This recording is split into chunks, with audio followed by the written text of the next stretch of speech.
Hi guys, welcome to another Who review, and might I say, hello sexy. Oh man, it's a good thing tonight's Doctor Who was so damn good, because after watching the Smallville season finale, if Doctor Who had sucked as much as... fucking motorbikes. If tonight's Doctor Who had sucked as much as Smallville did, I'd be a lot more annoyed right now. At the moment, I'm only disappointed with Smallville, because Doctor Who was so damn awesome. So yeah, The Doctor's Wife, written by Neil Gaiman, and it's a good first outing for him as a Doctor Who episode. It's really, really good. It's honestly really brilliant.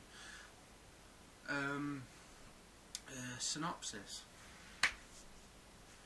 The Doctor is summoned to what he believes is a Time Lord distress signal.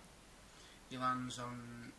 well, he journeys outside of the known universe to a small little planetoid called House. And it's not Lupus. They're met there by technically four individuals. Uncle, Auntie, Nephew, who's an Ood. I thought we were done with the Ood. I mean, come on. I know they want to get the most out of that costume, but Christ, stop using them. And Idris, who was offered up as sort of like a sacrifice, and once the Doctor and his companions had landed there, the TARDIS shut down. And what happened was the soul of the TARDIS was implanted in this woman Idris. So for the rest of the episode, the Doctor got to interact with his TARDIS, and we got a really good...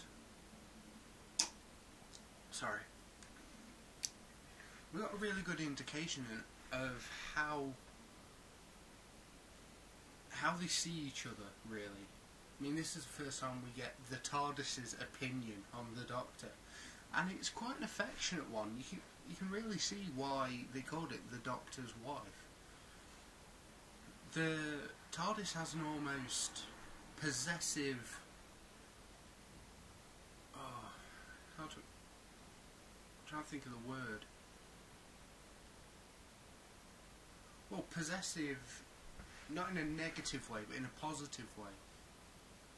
She sees him as her Doctor, and she doesn't see it as... pardon me. She doesn't see it as him stealing her. She stole him. She was just an ancient relic before the Doctor turned up. So she stole a Time Lord. Oh man. It's really, really funny. Not only is it a fun episode, it's surprisingly dark, but then again, given that it's Neil Gaiman writing, it's not that surprising, but again, for a Doctor Who episode, really, really good.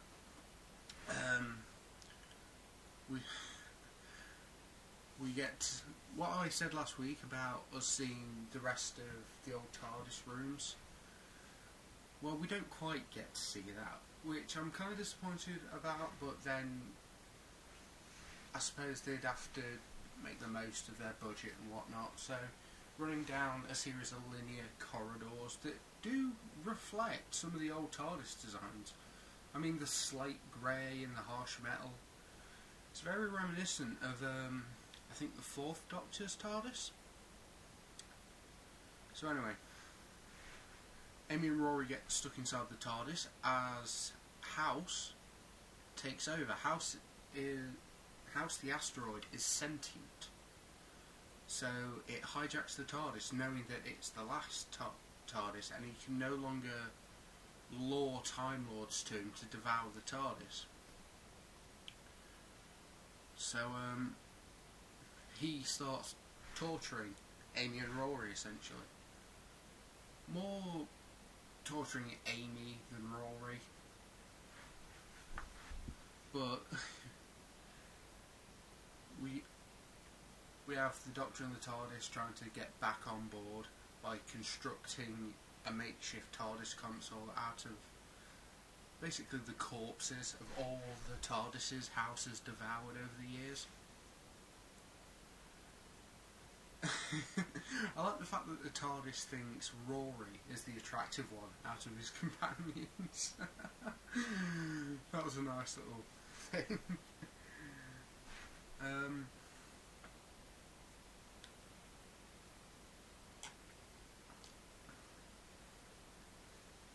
But by far the standout moment of the show, the TARDIS contacts Rory and tells him to go into one of the old TARDIS console rooms to allow them to get on board, essentially. So she leaves him basically a trail of breadcrumbs for him to follow in his mind, to lead him to one of the old console rooms. And the moment it appeared, the moment they walked in and we panned out to see the 9th and 10th Doctor's TARDIS room, the coral one, oh man. I let out an audible, oh snap. I loved the hell out of it. It was the crowning achievement for this episode for me. It was so much fun to see that again. I mean, I thought they'd honestly destroyed that set. That's literally... I mean, I think it was in Doctor Who Confidential that they said, you can't... We've only got one shot at destroying this console room for the regeneration, so we can only do it once. And I honestly thought they weren't going to bring it back, but hell, it came back with style. And apparently, all the old TARDIS rooms are archived, so you never know, we could see more. Brilliant episode, it really was. I think it was Michael Sheen as the voice of House. Not like the Michael Sheen, but he's a British actor. I think I know who it is, but I'm not entirely sure. I've heard the name before though. So, yeah, The Doctor's Wife. Really good episode. Really enjoy it. Smallville, if you're going to pay for John Williams, have the decency to have some decent visuals to accompany it. Anyway, that's been my Who review. See you next week, kiddies.